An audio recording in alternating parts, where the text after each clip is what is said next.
ये आपको बताया जाएगा। जैसे टीएस स्टेट में हिंदी के सारे मार्क आपके 30 होते हैं, हिंदी के 30 मार्क होते हैं। इसमें आपको पेडागोजी के शिक्षा शास्त्र या भाषा विज्ञान पेडागोजी के 6 मार्क होते हैं, पेडागोजी के 6 मार्क होते हैं। साहित्य या सोशल में school book content, school books content होता है आपका 5 मार्क का। और इस कंटेंट के बाद आपको मिलता है पैसेज और पोएम, कविता, अपठित कविता या अपठित गद्य। इसमें आपको मिलते हैं 10 मार्क। कितने हो गए? 6, 5, 11, 11, 10, 21। और आपको मिलते हैं ग्रामर के यानी व्याकरण के 9 मार्क। व्याकरण के 9 मार्क मिल जाते हैं। इस 9, 10, 5 और 6 को मिलाने के बाद आपको हो जाते हैं 30 मार्क। कुल मिलाकर 30 मार्क हो जाते हैं। और इसी हिंदी पेडागोजी और कुछ स्कूल कंटेंट को भी हम पढ़ाएंगे। इससे पहले हम पढ़ाना चाहते हैं हिंदी साहित्य। तो हिंदी साहित्य और कंटेंट, यानी आपको कंटेंट और साहित्य में डाउट लगा तो वो साहित्य सेपरेट पूछने का 60 मार्क अलग बात है। लेकिन जो 60 मार्क के दौरान पूछेगा वो ओनली लिटरेचर में पूछेगा। उसके उपरांत आपको जो पूछते हैं वो स्कूल कंटेंट में से भी पूछा जाता है। वो आपके लिए मैंने कहा 5 अंक में आएगा। और कंटेंट यानी रचनाकार, कवि, लेखक, पाठ, इस सभी को मिलाकर पूछते हैं। जैसे इससे पहले पूछा गया कि यानी 2017 के टेट में पूछा गया था भगवत शरण उपाध्याय के बारे में। प्रश्न था आपका साहित्य या बाल साहित्य में विशेष छाप छोड़ने वाले कवि जो थे या लेखक थे वे कौन है, उनका नाम बताइए। तो उनका नाम जो है भगवत शरण उपाध्याय जो है ये आपके 8वीं कक्षा में कंटेंट के अंतर्गत आपको मिल जाते हैं। और भगवत शरण उपाध्याय ने जो लिखा हम होंगे कामयाब जो पाठ है, अंग्रेजी के उत्तम लेखक जो है अल्बर्ट टिनली,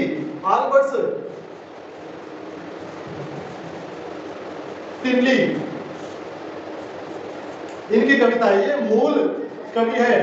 और भगवत शरण उपाध्याय ने इसी का अनुवाद मीन्स ट्रांसलेशन, इसी का अनुवाद करके हिंदी में हम होंगे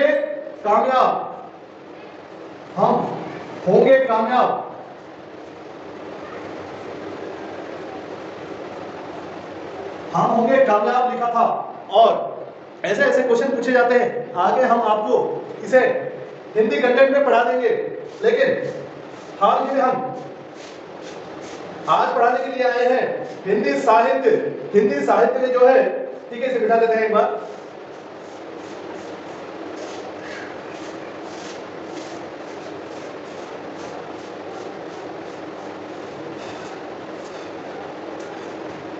हिंदी साहित्य हम पढ़ाना चाहते हैं। हिंदी साहित्य,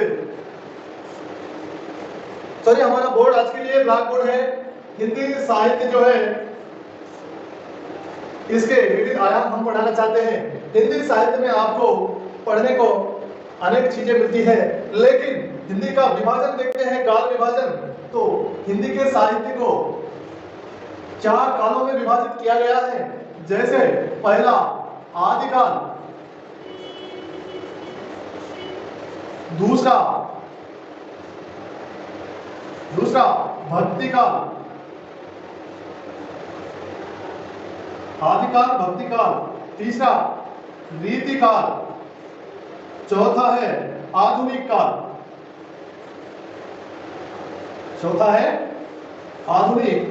काल, तो आदिकाल जो है आपको 1050 से लेकर 1375 तक है।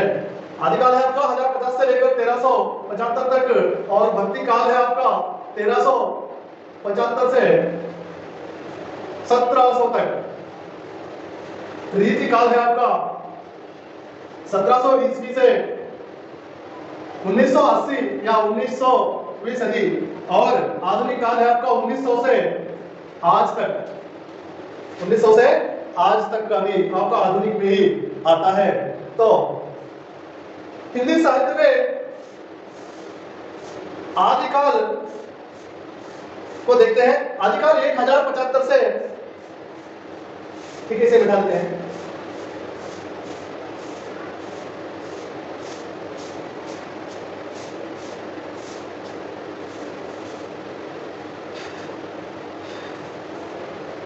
हिंदी साहित्य के आदिकाल का अनुभव करते हैं।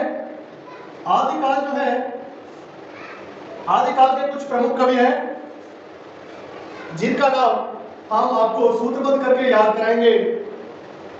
तो इसका सूत्र है अमीरचंद विद्या नालेवे जागिरी, अमीरचंद विद्या, अमीरचंद विद्या नालेवे जागिरी। इस सूत्र से हम आदिकाल के कवियों को याद रख सकते हैं। अमीरचंद विद्या नालेवे जागिरी। आप देख सकते हैं अमीरचंद से अमीर खुसरो, अमीरचंद से अमीर खुसरो। दूसरा है आपका विद्या, विद्या से विद्यापति आ जाते हैं। विद्यापति के उपरांत नाले में, यानी नरपति नाला, चौथा नरपति नाला की सूचना देता है। जागिरी से हो गया आपका जगनीक।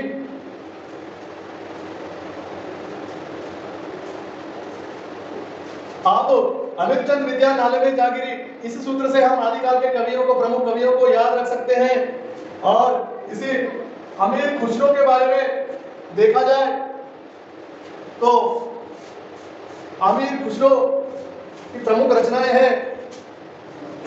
नंबर 1 पहेलियां, दूसरा है खालिक बारी, खुसरो की पहेलियां खालिक बारी, खुसरो की पहेलियां और खालिक बारी।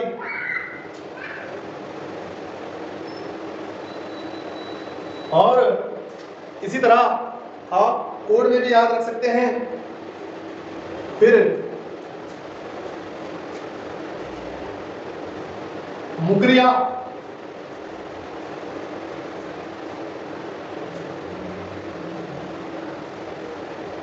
मुकरिया, और एक ग्रंथ है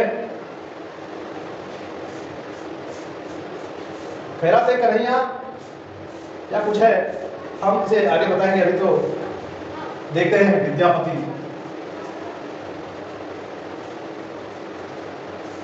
विद्यापति को अभिनव जयदेव कहा जाता है।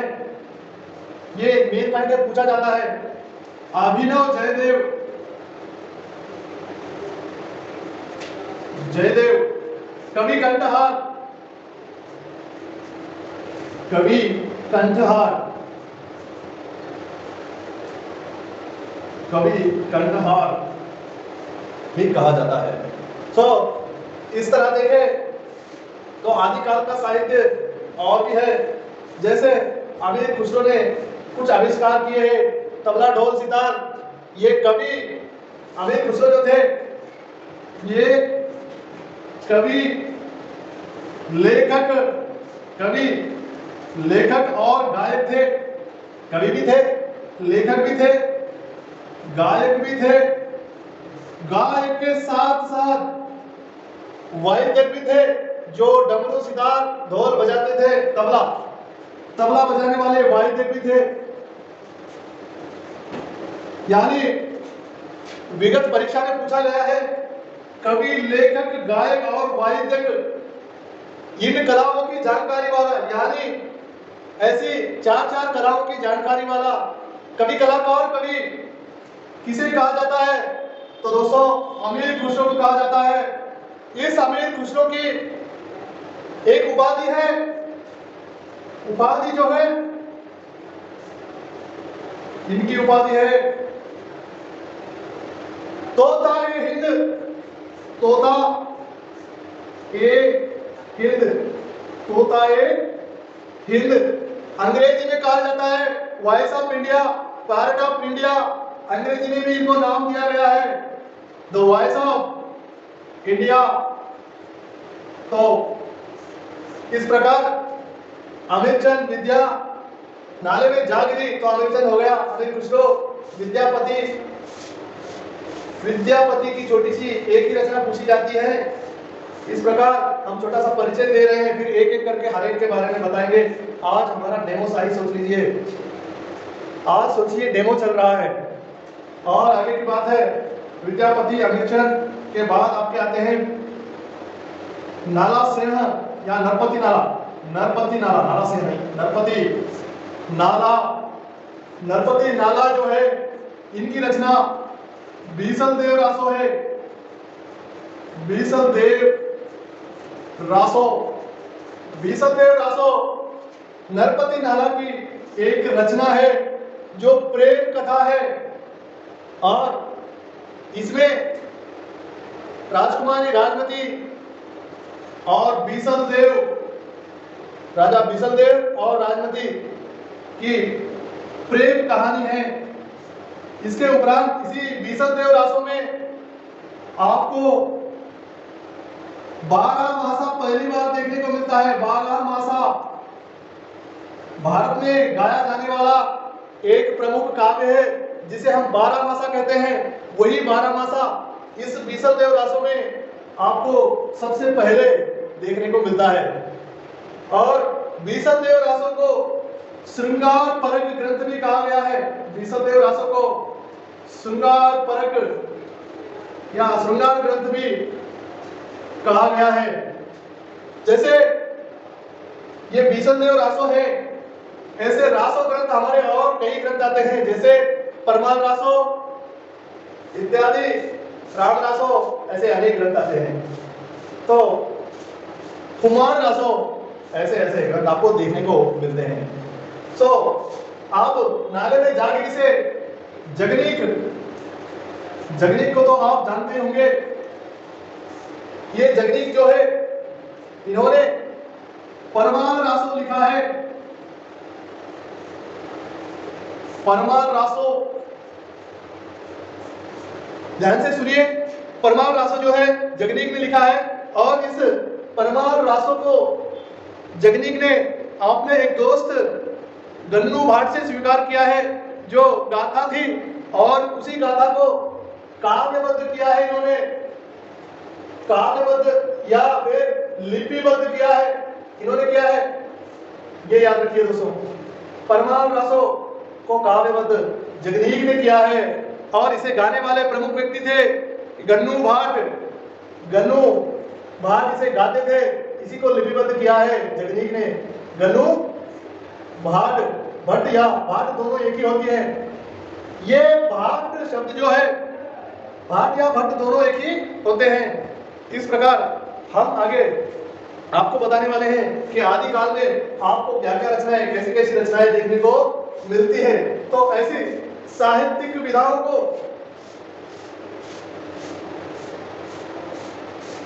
एक एक करके हम पढ़ाएंगे। जैसे आपको सिद्ध साहित्य मिलता है, आदिकाल में आपको सिद्ध साहित्य मिलता है। आपको आदिकाल में सिद्ध साहित्य मिलता है। सिद्ध के बाद आपको मिलता है नाथ साहित्य। नाथ साहित्य के बाद आपको मिलता है जैन साहित्य। जैन साहित्य के बाद राजस्थानी साहित्य मिलता है। राजस्थानी साहित्य मिलता है। इसके उपरांत लोक साहित्य मिलता है या लौकिक साहित्य मिलता है। लौकिक साहित्य आपका उत्तर मध्यकाल में या आधुनिक काल में आ जाता है। लौकिक साहित्य में आपको बहुत सारे आधुनिक ग्रंथ भी मिलते हैं। सो सिद्ध साहित्य में बौद्ध ग्रंथ का विश्लेषण मिलता है।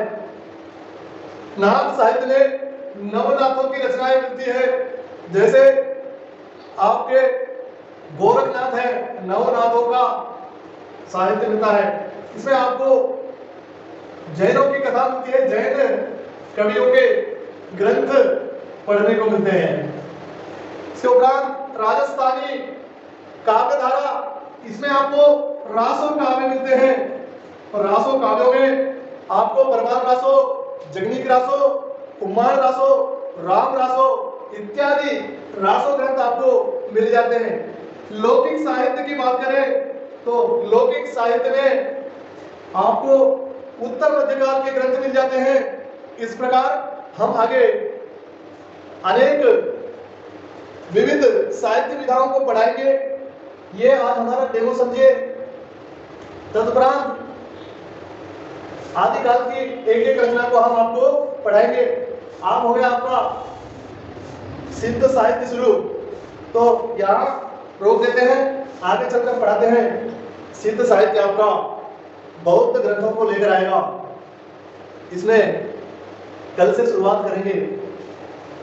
अब तक सुनने के लिए धन्यवाद। टेट में आपको 60 मार्क्स यानी 60 अंक का साहित्य आने वाला है। इस साहित्य के दौरान जो जो आपको सिलेबस आएगी वो बाद में डिक्लेयर की जाएगी। अभी तो सरकार ने हमें कोई डिक्लेरेशन नहीं दी है, इसलिए हम केवल साहित्य और हिंदी व्याकरण, हिंदी कंटेंट इन्हीं सीख लेंगे। इन चीज़ों को सीखने के उपरांत कंटिन्यूसली हम विविध साहित्यिक घटनाओं को लेकर आएंगे। जब तक हमारे चैनल को सब्सक्राइब करें, लाइक करें, शेयर करें। आगे टेट फ्री कोचिंग लेने के लिए हमारा यूट्यूब चैनल, आपको नाम बताते हैं, TS Hindi top ed, TS Hindi top ed, TS space Hindi space top space ed हमारा यूट्यूब चैनल है। इसे लाइक शेयर सब्सक्राइब करें। इसके बाद हम आपको फ्री कोचिंग देते हैं। फ्री में अभ्यास करें, अध्ययन करें। धन्यवाद।